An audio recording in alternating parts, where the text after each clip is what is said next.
negara harus melindungi. Ya, sama. Kalau saya suruh memberkati pernikahan homoseks, boleh nggak?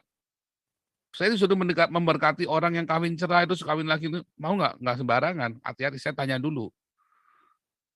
Tetapi negara harus melindungi orang yang menikah beda agama, mau homoseksual sekalipun, negara harus melindungi.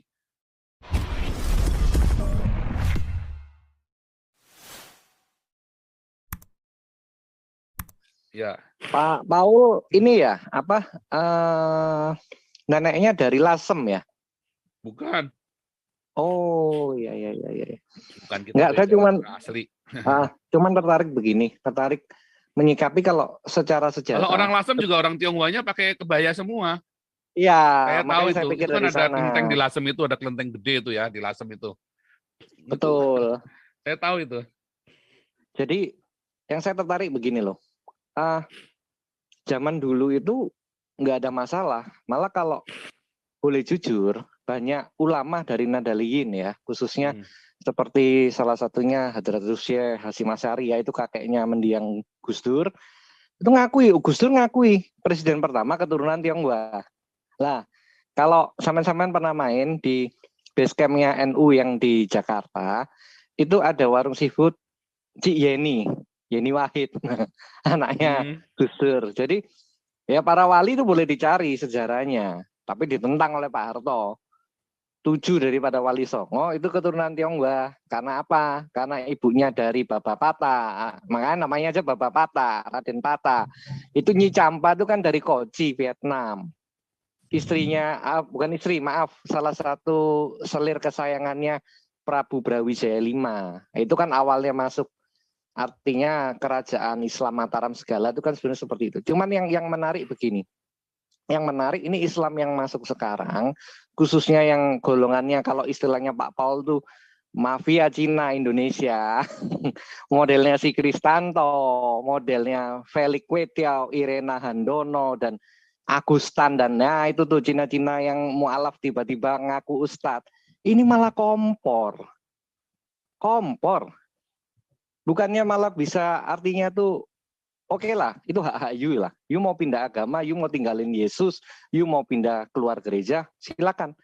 Tapi kalau you malah kompor, ikut-ikut 212, ikut-ikut punya nama Arab lah, yang sok-sok berbahasa Arab, tapi giliran ketemu Habib asli yang memang dari Arab, pakai bahasa Inggris. Apa nggak penipuan publik coba? Siapa yang pakai bahasa Inggris? Felix Saw. Ada videonya, cari di YouTube. Kenapa nggak pakai bahasa Arab ya? Itu pertama. Karena dia nggak bisa ya, nggak bisa bahasa Arab dia ya. Sementara kiai-kiai NU yang banyak dihina sebagai Syiah. Wah, ngapunten, saya nggak ngecap. Boleh tes itu, seperti misalnya Gus Nuril. Abah saya tuh, Gus Nuril Ponpes Soko Tunggal. Dulu cantriknya Gus Dur. Itu yang komandannya Patriot Garuda Nusantara. Loh, kok jangankan cuman Al-Quran, kitab kuning semua apa tuh hafal. Lah, sekarang pertanyaannya tuh yang sampean-sampean yang ngaku yang baru mu'alaf yang baru-baru ini, seberapa banyak sih hafal juz? Seberapa banyak ngerti artinya? Nah, ini loh. Karena nggak ngerti yang begini-begini, makanya tuh banyak orang-orang Sunda, banyak orang-orang Betawi digoblokin ustadz-ustadz jadi-jadian begini. Lah contoh Yusuf Marta itu kan si Olapindo. Kenapa mendadak jadi Habib, jadi Ustadz? Lah sekarang kalau mau ngomong jujur, kalau mau semua ngaku Habib, ngaku apa? Ya nuwun saya coba main aja ke Pekalongan, tempatnya Habib Lutfi. Kenapa Abah Lutfi itu malah jarang tuh pakai yang baju ke Arab-Araban? Perhatiin loh, kiai NU semua tuh pakainya batik. Karena apa? Batik itu pencerminan Indonesia. Lah ini loh, bahwa apa? Rasis ini jadi komoditi politik. Kalau Indonesia tidak pernah sembuh, tidak pernah mau mengakui luka sejarah, tidak ada rekonsiliasi, katakan yang paling dekat ya 65 dan 98, bangsa kita nggak akan maju. Apa kita mau lihat? Kita tuh ngulang kesalahan sejarah yang sama seperti itu ya, Black Lives Matter, Asian Matter di Amerika, itu terjadi di Indonesia. Kan nggak perlu kan? Jadi bahan tertawaan dunia kan begitu. Artinya apa? harus jujur dengan diri sendiri, harus jujur, bangsa kita harus jujur, bangsa kita belum sembuh. Kalau tadi kita bicara Papua, ya mohon maaf, loh kalau di Jogja, di Malang, Surabaya, ada anak Papua naik angkot, itu satu angkot bisa ngeliatin loh. Nah sekarang kalau terus teman-teman yang ini terus artinya kemudian ada yang di luar negeri ya, seperti Bung Benny Wenda, terus mengatakan mau melepaskan diri karena dianggap bukan Indonesia. Loh kita mestinya berefleksi. Apa jangan-jangan selama ini Indonesia ini cuma milik Jawa, cuma milik Islam, cuma milik yang dekat dengan penguasa. Kan nggak bisa begitu.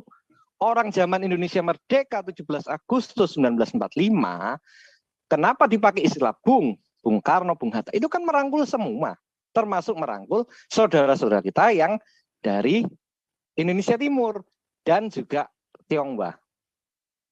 Berapa banyak pahlawan nasional yang orang Tionghoa? Acap kali kan kurang dinarasikan.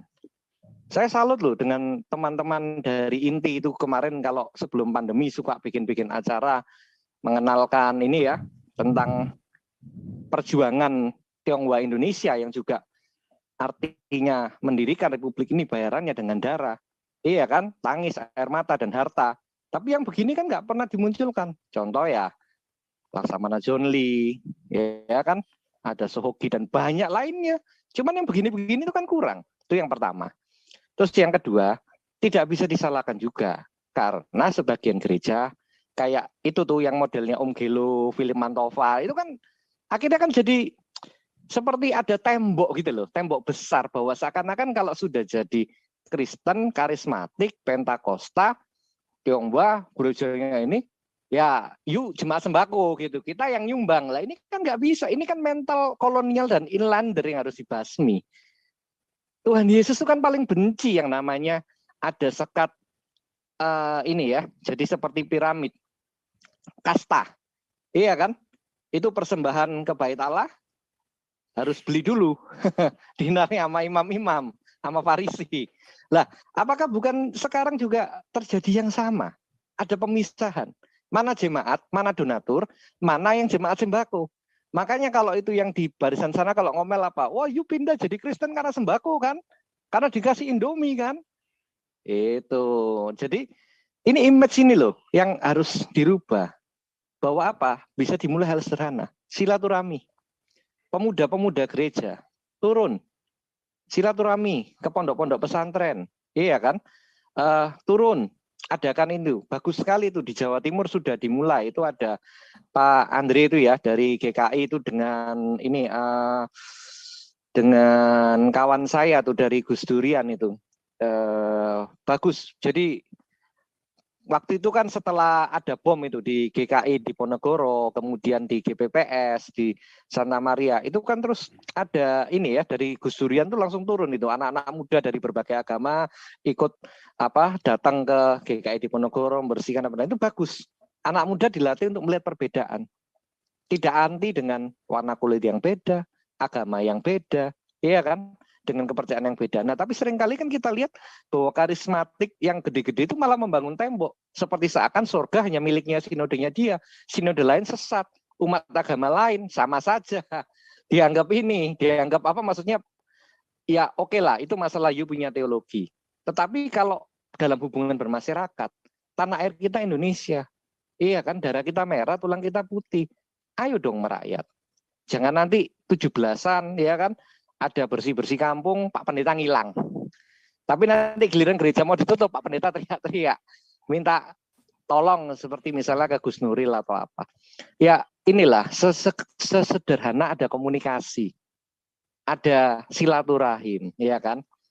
Yang kedua. Nah yang ketiga memang, kalau saya, orang mau cap saya pendeta sesat, silakan. Tetapi saya setuju bahwa rasisme itu bisa dipatahkan kalau suatu hari ada undang-undang, ada hukum di Indonesia yang mengatur memperbolehkan pernikahan beda agama secara legal. Ya mohon maaf, selama ini realitanya yang jalur ekspres lewat KUA hanya agama Islam. Mau kita Kristen, mau Hindu, mau Buddha, Konghucu, Penghayat, jalurnya lewat catatan sipil. Tetapi kan negara kita nggak pernah ngakui pernikahan beda agama. Artinya apa? Ini kan menimbulkan hegemoni menang-menangan. Ya. Iya kan? Jadi Ini ada dua penyakit kasus ini. ya itu ya. Satu Penyakit. Ini kolom yang agama bikin di KTP dan betul. pernikahan beda agama. Betul. Dan itu kan tidak direstui sampai sekarang. Ya. Ya Pak Paul mungkin pernah dengar beberapa case. Seperti contoh ada yang sampai nikahnya di Singapura, ya kan? Ada yang ke luar negeri baru balik ke ini. Tapi kan artinya ini menunjukkan bahwa seakan-akan masyarakat kita tuh diajar bahwa Ada semuanya kotak-kotak itu, di kotak-kotak, nah ya, itulah dia. mengotak-kotakan.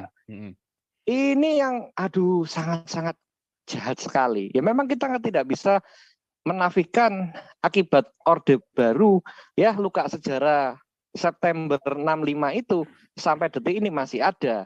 Di mana seperti Orde Baru itu membuat seperti zamannya Pak Harto itu membuat bahwa kasta yang paling tinggi Jawa, kemudian luar pulau, dan terakhir keturunan. WNI keturunan itu mau turunan daripada Tionghoa, India, Arab, Indo, apapun pokoknya yang paling tinggi itu Jawa. Dan terlebih lagi ya kalau waktu itu dekat kroni-kroninya Pak Harto kan begitu. Nah ini yang kita berusaha kikis dengan apa? Mulai dari akar rumput, anak-anak muda. Karena saya terlalu percaya gini loh, gerakan Black Lives Matter, gerakan Asian Lives Matter itu di Amerika tuh anak-anak muda, itu akar rumput yang bergerak. Jadi kalau dimulai tadi seperti saran saya, pemuda gereja mulai keluar, mulai membaur, mulai tidak eksklusif, ya artinya tuh tahulah mana porsinya ketika kita berapologetika, mana porsinya kita ini lagi bicara tentang bangsa. Loh kalau mau ngomong jujur loh, semua daripada kita ini agama samawi, mau Yahudi, mau Kristen, mau Islam, kita itu yang impor, kita ini yang numpang, justru yang kejawen, Sunda Wiwitan, ya kan, Sabto Darmo, atau katakan ini ya, Tengger, ya kan seperti Baduy Dalam, kemudian bahkan Hindu Buddha kalau mau boleh dicari sejarah ini kan juga pendatang. Sebenarnya kan masyarakat kita ini karena terlalu opennya, terlalu teposliro, toleransi ya semua diterima. Cuman kadang yang tamu ini malah yang menjajah gitu loh. Tuan rumah malah dibilang penyembah berhala, ya kan? Ada pundan berundak diinjek-injek, dibilangnya, oh ini apa? Dianggap apalah kafir, oh animisme, dinamisme, lah pelecehan kan. Nah, terus juga apa itu candi diklaim ini punya Nabi Soleman, ya monggo kalau bisa membuktikan secara empiris kan, secara data, secara studi begini. Terus dibilang Gajah Mada itu aslinya Arab, mulai ngawur kan begitu, ngawurologi, cocoklogi ya, karena kita main data saja. Artinya di zaman Majapahit pun itu di mana apa namanya? Kenapa Hindu Buddha rukun? Ya karena sudah punya tepos liro gitu. Masyarakatnya memang biasa menerima perbedaan. Ya semoga sedikit sharing saya ini menjadi refleksi kita bersama. Kiranya ke depannya itu justru Indonesia sembuh dari rasis. Dan 2024 itu penentuan Indonesia jadi lebih baik atau Indonesia ya dibikin kacau oleh yang antek-anteknya tadi itu, terutama yang mau mendirikan khilafah. Sekian Pak Paul, Tuhan memberkati. Jadi ada dua, Merdeka. tadi saya garis bawahi ada dua ya. Satu, kolom KTP memang harusnya jangan ada tulisan agama. Kedua, pernikahan beda agama itu harusnya diizinkan di Indonesia. Karena pernikahan beda agama itulah yang gara-gara itulah kita jadi di kotak-kotakan. Loh kok Pak Paul menyetujui? Loh, kalau ada sampai menikah beda agama, berarti kan Anda nggak punya iman yang benar. Terus kenapa kita harus paksain? Iman itu kan nggak bisa dipaksakan. Jadi kalau Anda mau menikah beda agama, ya nggak apa-apa. Berarti kan, cuman apakah boleh diberkati gereja? Ya jangan. Menikah beda agama kok diberkati gereja. Tapi harus diizinkan, negara harus melindungi. Ya, sama. Kalau saya suruh memberkati pernikahan homoseks, boleh nggak? Mau nggak? Nggak mau. Saya disuruh memberkati orang yang kawin cerai terus kawin lagi, mau nggak? Nggak sembarangan. Hati-hati, saya tanya dulu. Tetapi negara harus melindungi orang yang menikah beda agama, mau homoseksual sekalipun, negara harus melindungi. Karena itu faktanya ada, dan itu bukan kejahatan. Tidak ada yang dirugikan. Ya kan? Nah, itu yang harus dilakukan. Kalau saya disuruh memberkati homoseksual, nggak mau, nggak bisa. Iman saya tidak boleh. Tetapi negara harus melindungi. Itu beda ya. Itu adalah suatu kenyataan yang berbeda, fakta yang berbeda. Antara kita merestui dan Dengan kita berkata bahwa itu negara, tanggung jawab negara. Karena negara ini yang tinggal kan nggak cuma Kristen doang, nggak cuma orang yang orientasinya laki-laki perempuan doang, ada yang homoseks juga kan. Harus dilindungi homoseks itu, harus dilindungi hak-haknya, nggak boleh Anda bully, nggak boleh terus Anda langsung nggak boleh langsung dikucilkan, nggak boleh, mereka manusia juga. Ya kadang malah lebih sering orang-orang homoseks itu lebih punya punya hati nurani daripada orang-orang yang beragama, termasuk yang homoseksual. Jadi harusnya pemerintah itu mengizinkan pernikahan beda agama. Kalau enggak orang kan jadi munafik semua. Wah, dan itu bahaya orang-orang munafik itu.